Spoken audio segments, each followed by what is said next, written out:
Okay, so I wanted to make an important announcement. I wanted to just reflect why we're all here, why we're part of this group. We're almost up to 7,000 members. Obviously, this narcissism thing is a big thing. It's a hot button for a lot of people. It's affected a lot of people. And I'm here to tell you that it's real, that someday, and Dana talks about this, we all talk about this, that the psychology books are going to catch up. The therapists are behind the times. They don't even understand this.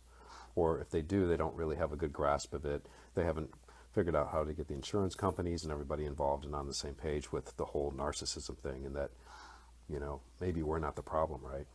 That's why a lot of therapists we go to don't get this. It's still so new. But what's the main thing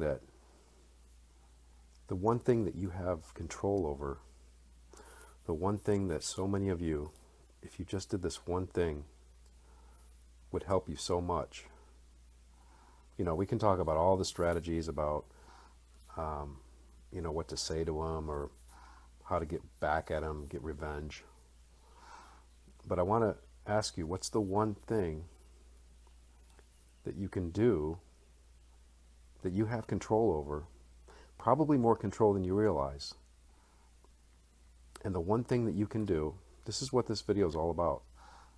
The one thing that I see so many of you that you don't realize you can do is you can go no contact.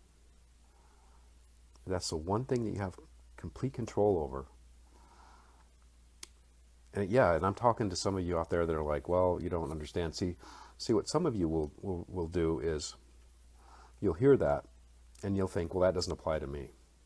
You'll think, oh, well, as soon as I said it, you said, oh, well, this isn't going to help me. I can't do that. Hear me out for a second, okay? You have more power than you realize. You have more options than you realize.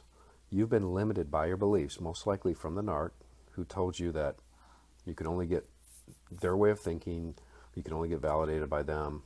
They didn't say those words, but basically they conned you into thinking that you had limited amount of choices, that there's a lot of things that you can't do. There's a lot of things that you just don't get it. You don't have the power to do things. And you've been told this over and over again with this person, whoever it is. If it's a significant other, a brother, sister, a friend. You've been told this over and over again. And you've had these people in your life because, like me, you've always been drawn to people that have more confidence, or that are able to express themselves, or maybe have more personality, have the charm, have things that you thought you didn't have. And so those things complemented you. There's something, maybe from you when you were a little kid that you're drawn to these people.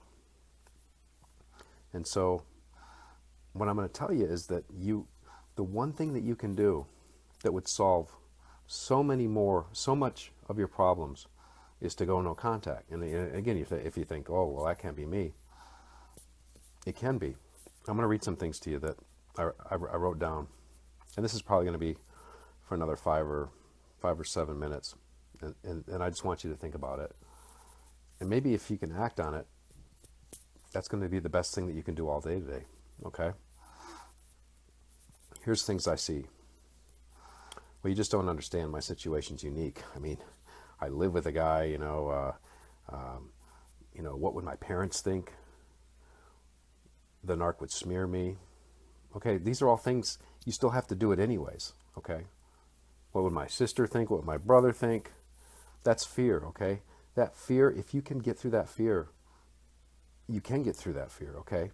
I say if you can get it. You can get through it, but it's fear. It's false evidence appearing real. It's things that you don't know necessarily about.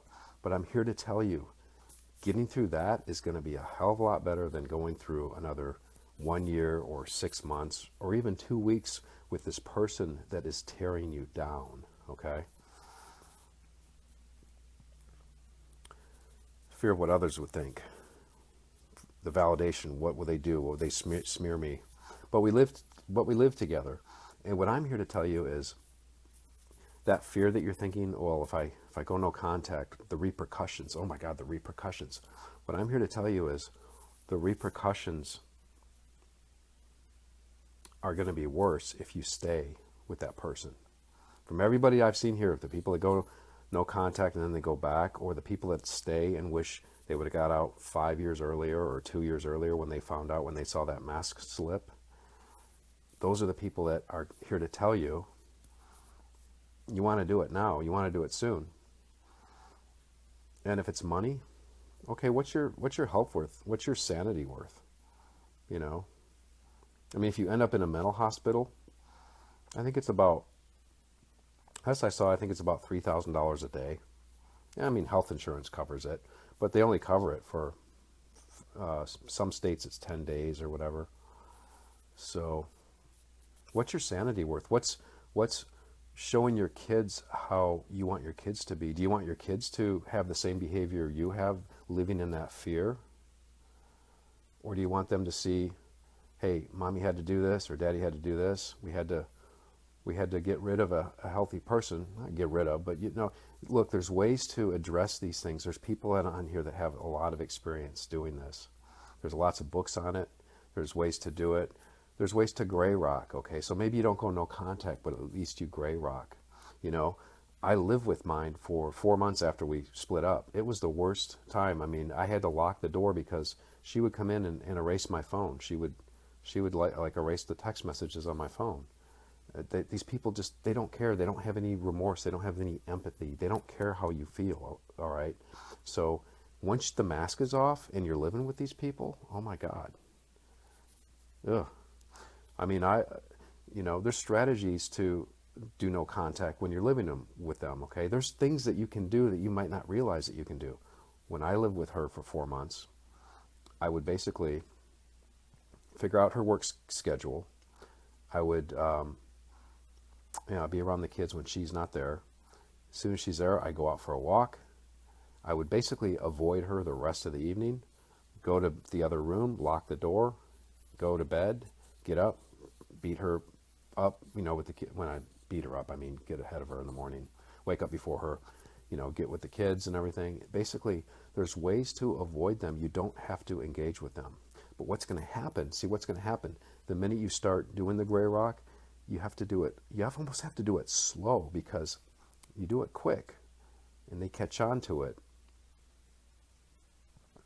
If they catch on to it, they're going to start ramping up the devaluation. They're going to start ramping up the abuse, the verbal, emotional abuse. I mean, if you're physical abuse, I can't even help you. I can't, this is not for you. This is for people that don't need the police involved. But maybe you do need the police involved. I mean, there's strategies where you can use the police. Oh my God, I've never had the police at my house. What would my neighbors think? I don't know. What would you think if you're in a mental hospital in 2 years? What are your neighbors going to think then? Oh yeah, she's the lady that, yeah, she just didn't, I don't know what happened to her, but I guess she just went crazy. Her husband's telling her, all of us about this. I mean, there's just so many things. Okay, let me read some other things to you.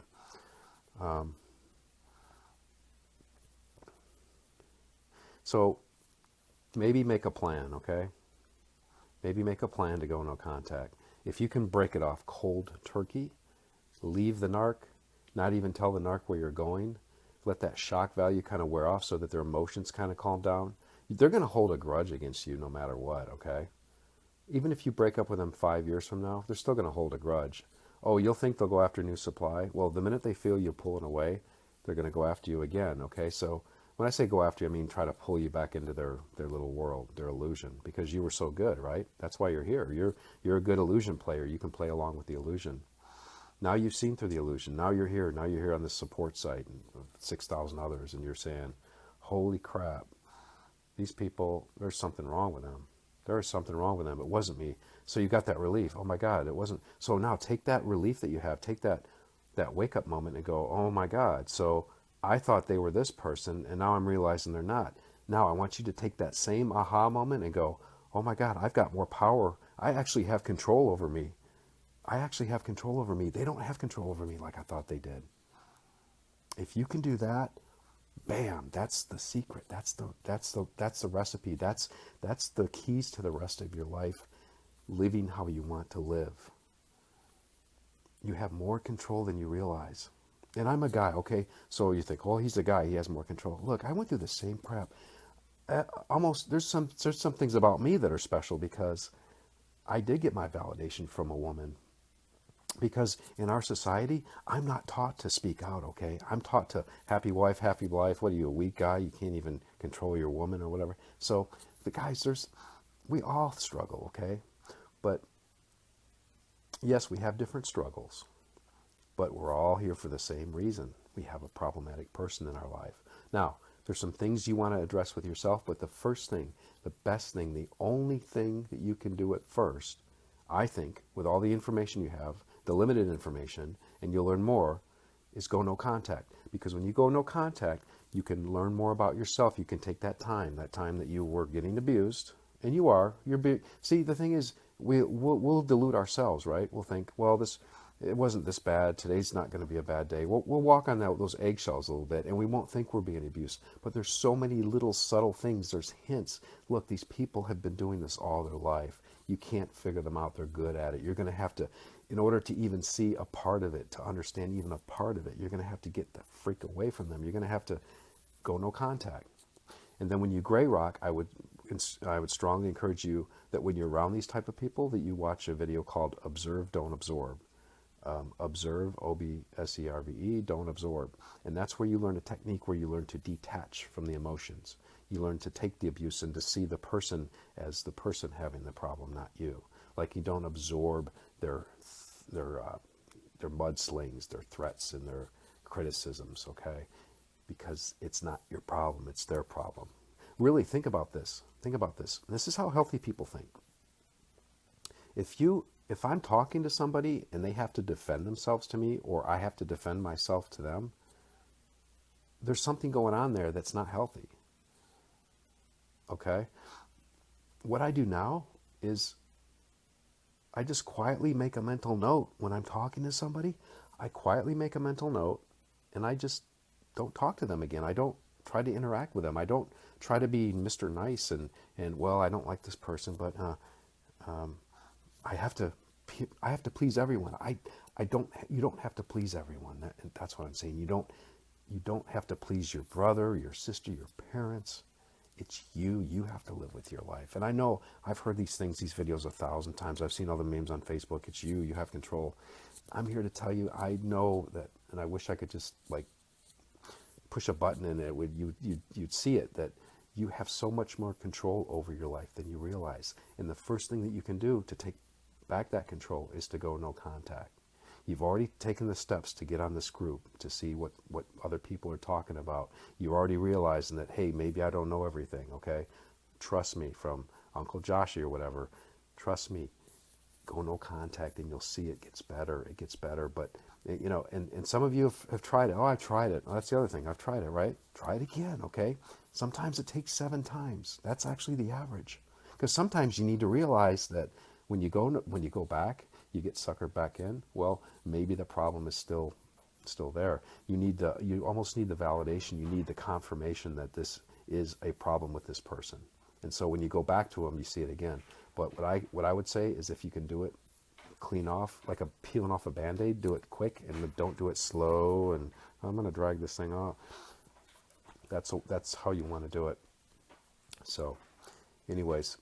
That's my message for you today. That's a really important message because I think it's the biggest step you can take to healing, to finally breaking this, whatever you want to call it, this addiction, we're addicted to harming ourselves if you think about it. I mean, you hear all these people that do the cutting, and some of you may even do that. This is a way of doing it. This is what we're doing, and we don't even realize it. We just don't have the physical scars on our arms to be able to, for people to go, oh, hey man, I think you need help, Yeah, you need help, but you can take self-help right here. You've already gotten onto this group. Now take the next step. All right? I love you. I wish you lots of recovery out there, okay? You guys have a great day out there. And think about it. Plan it out. Do it. It's not as bad as you think. It's going to get worse if you don't. All right. Bye, guys.